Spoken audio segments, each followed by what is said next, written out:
I don't want to be very specific. It happened during last year.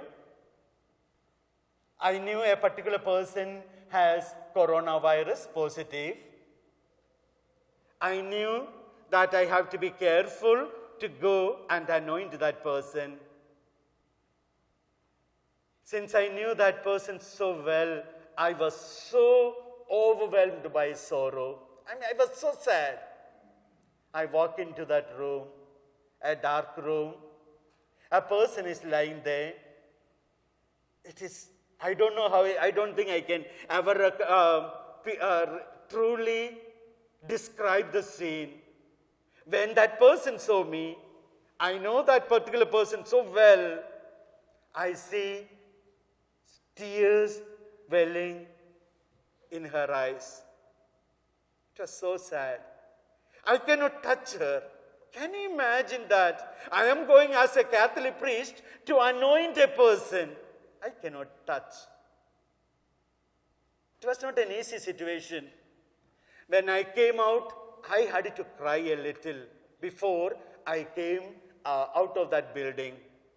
Dear friends, this is what you and I sometimes, that what life is all about. You and I think we are so strong, we are so powerful, we may be nothing. Every time when we go through this kind of moments, have the attitude of Jesus. God will take care. God has a plan. God won't abandon me. Same like Job. You and I may not have the audacity to say, when such kind of tragedy happens, God is there, God has taken away, God gave all that speech. I don't think you and I can make. All that we can humbly recognize, our God won't abandon us. Amen.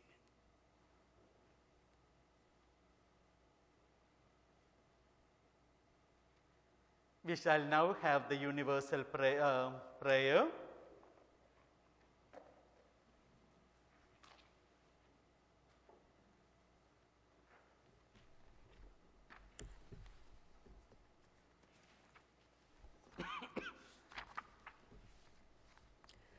Let us pray, dearly beloved, for the Holy Church of God, that our God and Lord be pleased to give her peace, to guard her and to unite her throughout the whole world, and grant that, leading our life in tranquility and quiet, we may glorify God the Father Almighty.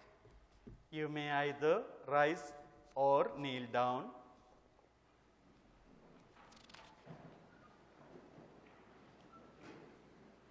Almighty ever-living God, who in Christ revealed your glory to the nations, watch over the works of your mercy, that your church spread throughout all the world may persevere with steadfast faith in confessing your name through Christ our Lord. Amen.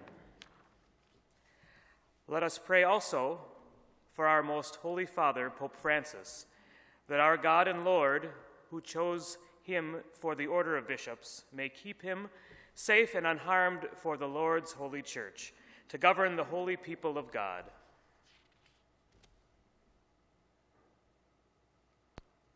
Almighty ever-living God, by whose decree all things are founded, look with favor on our prayers, and in your kindness protect the Pope chosen for us, that under him the Christian people, governed by their Maker, may grow in merit by reason of their faith through Christ our Lord. Amen. Let us also pray for our Bishop Jerome, for all bishops, priests, and deacons of the Church, and for the whole of the faithful people.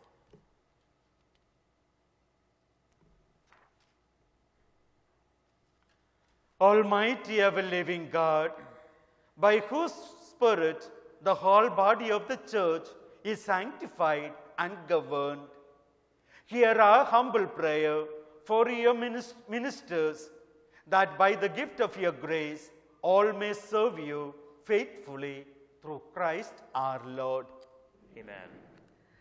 Let us also pray for our catechumens, that our God and Lord may open wide the ears of their inmost hearts and unlock the gates of his mercy, that, having received forgiveness of all their sins through the waters of rebirth, they too may be one with Christ Jesus our Lord. Let us pray.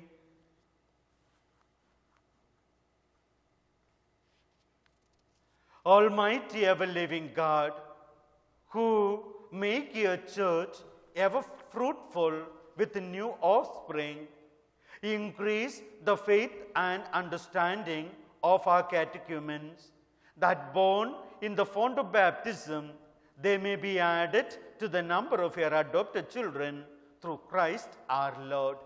Amen. Let us pray also for all of our brothers and sisters who believe in Christ, that our God and Lord may be pleased as they live the truth, to gather them together and keep them in his one church. Let us pray. Almighty ever-living God, who gather what is scattered and keep together what you have gathered, look kindly on the flock of your children, of your Son, that those whom one baptism has consecrated may be joined together by the integrity of faith and united in the bond of charity through Christ our Lord. Let us pray also for the Jewish people, to whom the Lord our God spoke first. May he grant them to advance in love of his name and in faithfulness to his covenant. Let us pray. Almighty ever-living God, who bestowed your promises on Abraham and his descendants, graciously hear the prayers of your church, that the people you first made your own may attain the fullness of redemption through Christ our Lord. Amen. Let us pray also for those who do not believe in Christ, that, enlightened by the Holy Spirit, they too may enter on the way of salvation. Let us pray.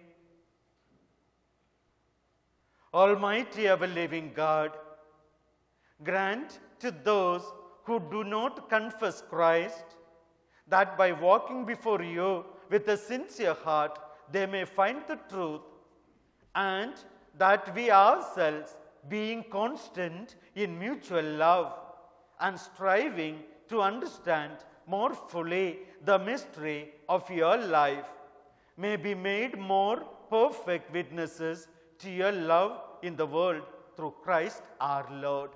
Amen. Let us pray also for those who do not acknowledge God, that following what is right with sincerity of heart, they may find the way to God himself.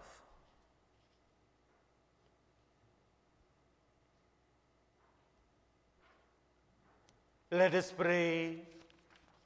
Almighty ever-living God, who consecrated all people to seek you always by desiring you, and by finding you, come to rest.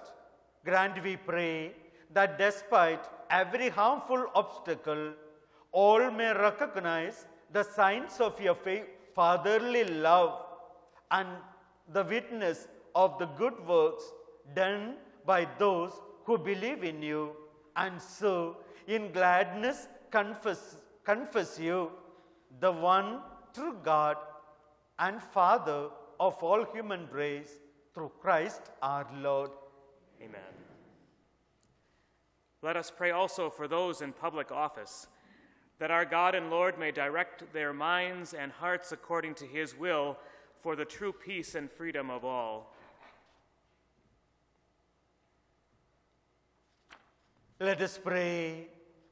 Almighty ever-living God, in whose hand lies every human heart and the rights of peoples, look with favor, we pray, on those who govern with authority over us, that throughout the whole world, the prosperity of peoples, the assurance of peace, and freedom of religion may through your gift be made secure through Christ our Lord. Amen.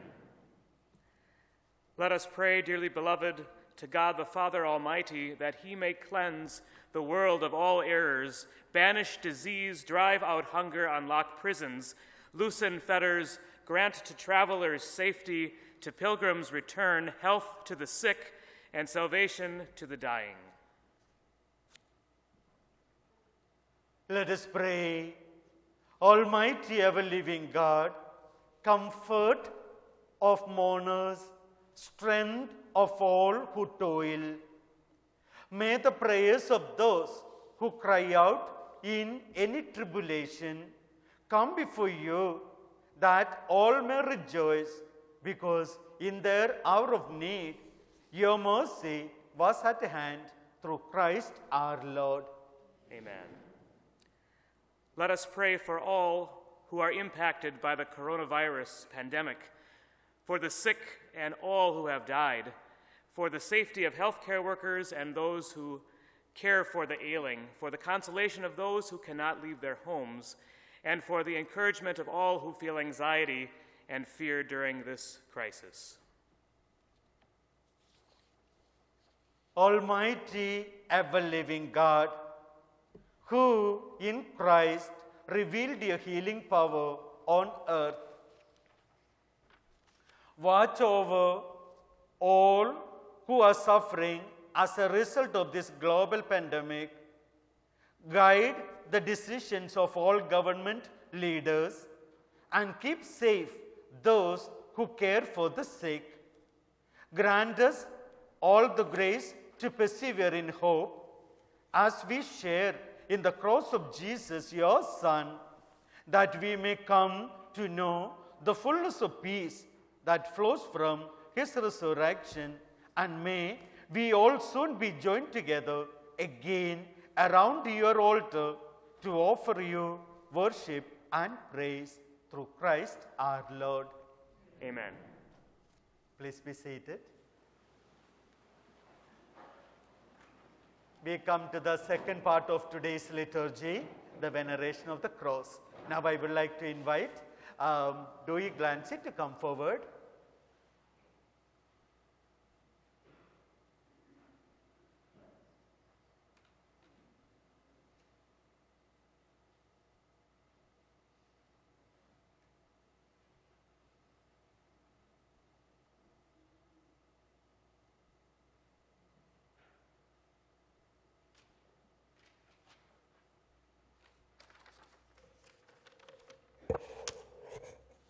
For the touchless veneration of the cross, we will begin with the outside sections first.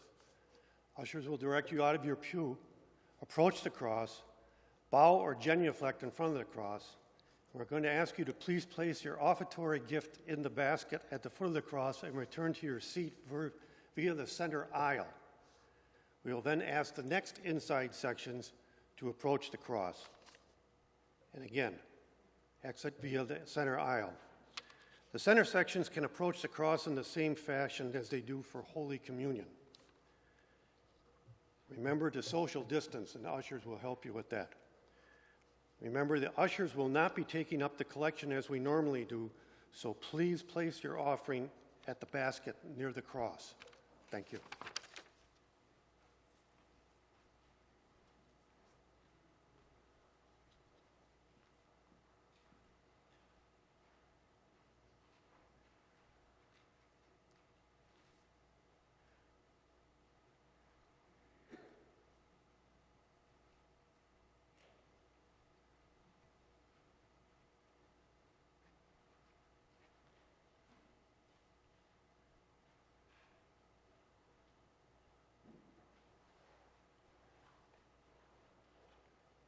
Please rise.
This year, we will not touch the cross. We will just come forward as Dewey told us. Come, just bow down before the Holy Cross.